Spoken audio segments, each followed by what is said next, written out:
Basic ROI and conversion tracking. Introduction to ROI.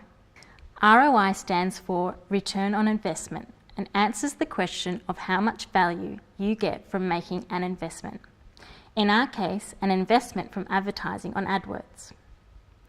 ROI is the most useful metric to any business using AdWords because it tells you how much money you've made through your ads. Your ROI is simply your profit from sales generated on AdWords divided by how much money you spent advertising on AdWords. When ROI is 100%, you're breaking even. When it's higher, you're making money.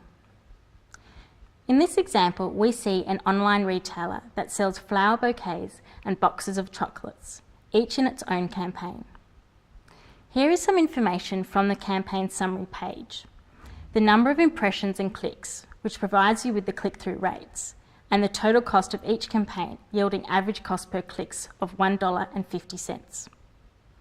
So, which campaign is doing better? Chocolates has a higher CTR and a lower average CPC, meaning that each click is cheaper. But it's difficult to identify which campaign is making more money without knowing information about sales. Sales for flower bouquets and boxes of chocolates, we would need to set up conversion tracking for the account. Let's say the retailer sold 10 flower bouquets and 50 boxes of chocolates.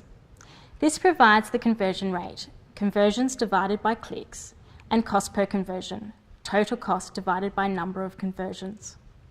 With this new information, chocolate still seems like the better of the two campaigns because it has a higher conversion rate and a lower cost per conversion.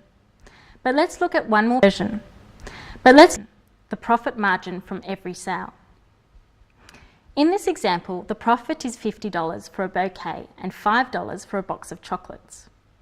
Now we can calculate the ROI for each campaign, which is profit per conversion divided by cost per conversion.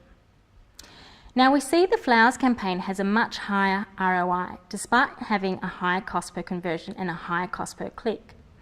This means that the flowers campaign justifies its high CPC. You can use ROI to make decisions on budget allocation and structure for your account. For the parts of your account that are generating ROIs of higher than 100%, you may want to increase your bids or allocate more of your budget towards them. You could also expand on the success of the keyword by making it into its own ad group, or expand a successful ad group into its own campaign. Measuring ROI is just as important in identifying the parts of your account that are not working so well, so you can decrease your budget for them or simply delete unsuccessful keywords, ad groups or campaigns. The first step in measuring your ROI is to set up conversion tracking, which is explained next.